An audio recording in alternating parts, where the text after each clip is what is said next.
Bonjour à tous, je suis Gilles Mansillon, je venais vous saluer aujourd'hui, bienvenue sur ma chaîne, j'espère que vous passez une excellente journée. Je vais tirer quelques cartes, bon je veux pas être répétitif, j'ai un peu l'impression des fois ce que je fais c'est un peu répétitif, ça parle de l'ascension, ça parle de l'unité, ça parle de l'amour, ça parle... Et en fin de compte cet il est pas si facile à trouver que ça, même bien que... Parce que bon, mais enfin c'est un procédé, hein, c'est important de continuer à se rappeler, de se reconnecter, redévelopper tous les jours un petit peu de cette connexion. Alors la plus haute sagesse pour nous aujourd'hui, c'est le moi supérieur. Le moi supérieur, c'est comprendre qu'est-ce que notre moi supérieur. Le moi supérieur, c'est l'âme, c'est la monade, comme disait Leibniz, le grand philosophe Leibniz, qui a inventé le système binaire au XVIIe siècle. Il avait découvert la monade, c'est-à-dire c'est un groupe d'âmes, c'est-à-dire c'est une force qui bouge notre vie, on fait partie de cette réalité, et notre âme, qui est un être éternel, est centrale dans ce procédé. Mais bon, c'est arriver à reconnecter à ces parties invisibles qui est notre moi supérieur. Ce que l'on doit comprendre, c'est le partnership, l'association, comment travailler, co-créer avec l'univers, devenir un co-créateur avec Dieu. Il y a une partie de notre ADN, il y a un côté qui est Dieu, il y a un côté qui est nous, et on est éternellement liés, on ne pourrait pas exister l'un sans l'autre. Enfin, Dieu pourrait exister tout seul, mais vu qu'on est là, il existe avec nous. Donc, bon, c'est une question de... Quand j'appelle Dieu, suprême, divin, l'amour suprême, divin, éternel, réalité, conscience, pouvoir, pouvoir créateur de l'univers aussi. C'est des forces qui ont tout longtemps été discutées en philosophie, mais on n'avait pas encore compris, les philosophes n'avaient pas compris que leur véritable essence et nature est Dieu, on ne peut pas avoir d'autre nature essentielle que Dieu. Bon, je suis pas quelqu'un de religieux, j'essaie quand même de rester je suis assez spirituel quand même. Donc, ce que l'on doit faire, c'est l'action, trouver l'action juste, la bonne action.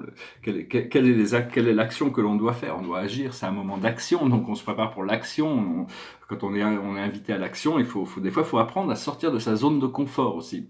Que ce soit dans la spiritualité, dans les affaires, bon, peut-être un peu moins dans les affaires, mais dans la séduction, des fois, il faut apprendre à sortir de sa zone de confort, sachant toujours qu'on peut y retourner. Par exemple, quand on voyage interdimensionnellement, si notre zone de confort est notre monde physique, quand on a un rêve ou qu'on se projette dans les plans astro supérieurs, on a une expérience, mais on revient dans cette zone. Bon, là-haut, normalement, quand on arrive suffisamment haut dans les plans astro, on est très confortable, des fois on a même tendance à pas vouloir revenir, mais on revient toujours dans notre zone de confort, savoir qu'on peut toujours sortir de notre zone de confort, mais on maintient quand même cette zone de confort qui nous permet de revenir, se sentir bien, pour pouvoir continuer à étendre cette barrière périphérique de ce qui est acceptable comme expérience.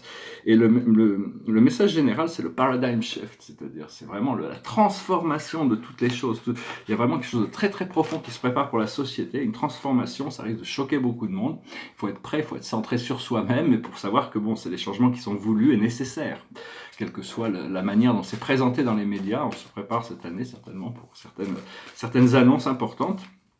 Je tire une carte pour la cache, aujourd'hui c'est la mer. Alors la mère, c'est l'idée de se nourrir, c'est l'idée de nourrir, c'est l'idée de protéger, c'est l'amour inconditionnel aussi, c'est le foyer, c'est la famille. Alors bon, ce que ça peut évoquer pour vous, après ça, c'est très personnel, ces choses sont très personnelles.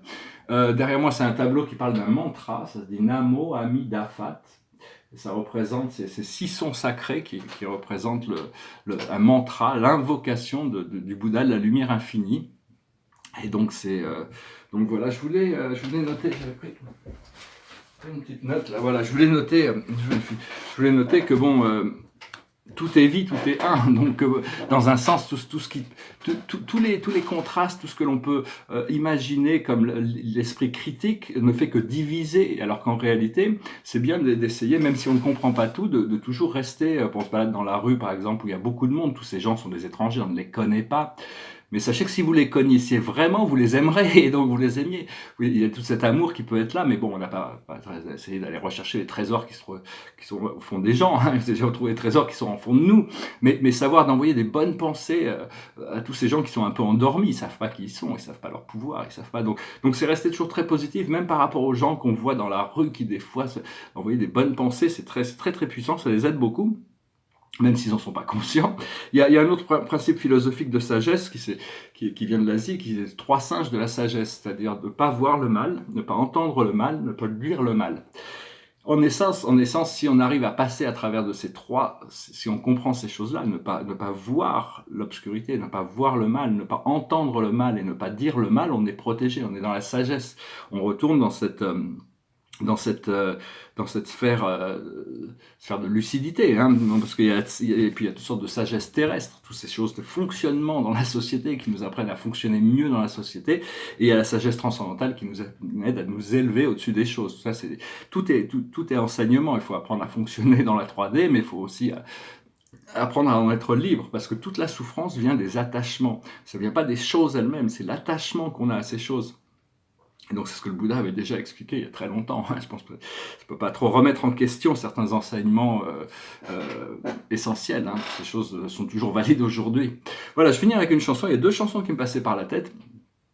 Mais il y en a une, bon, je vais chanter celle-là, je sais pas pourquoi, c'est peut-être la nostalgie, c'est pas très romantique, c'est une chanson romantique, c'est une chanson de quelqu'un qui envisage la possibilité, qui rêve d'aller vivre en Californie, à Los Angeles. Et personnellement, Los Angeles, c'est une ville qui m'a donné beaucoup. J'étais à l'université, j'ai ouvert ma première galerie là-bas, j'ai peint mes premiers tableaux. Donc c'est une ville, peut-être un peu un côté nostalgique. Mon moi supérieur m'informe de cette nostalgie de retourner faire un tour en Californie. Voilà. Goes like this. All the leaves are brown, the leaves are brown, and the sky is grey, and the sky is grey. I've been for a walk, on a winter's day, on a winter's day. I'll be safe and warm, if I was in LA, if I was in LA. California dream, on such a winter's day. I stepped into a church, I passed along the way. Oh, I got down on my knees, and I pretend to pray, You know the preacher likes the cold, He knows I'm gonna stay, California dream, on such a winter's day. Voilà, je vous remercie. Bon, ça sera certainement mieux en duo bientôt. Je vais essayer de m'organiser des conférences musicales un de ces jours, ça va venir. Toutes ces choses, il y a plein de choses qui se préparent, qui vont être assez fantastiques. Et donc, je vais pouvoir renouveler un petit peu mon style de présentation. Bon, bah, je sais pas que je suis très content de pouvoir faire ces vidéos dans ce cadre. Mais enfin, c'est toujours, le changement est toujours excitant, quel qu'il soit. Il faut pas avoir peur. On a envie de changer souvent, mais on a peur des conséquences de sortir de notre zone de confort, de perdre ce que l'on avait pour arriver à ce changement. Donc, c'est vraiment une question de foi, de confiance que mieux nous attend si on peut lâcher prise sur toutes ces choses anciennes et inférieures qui ne nous servent plus. Voilà, je finis mon message sur ces bons mots et je vous souhaite une excellente journée. Merci pour tout. Namasté.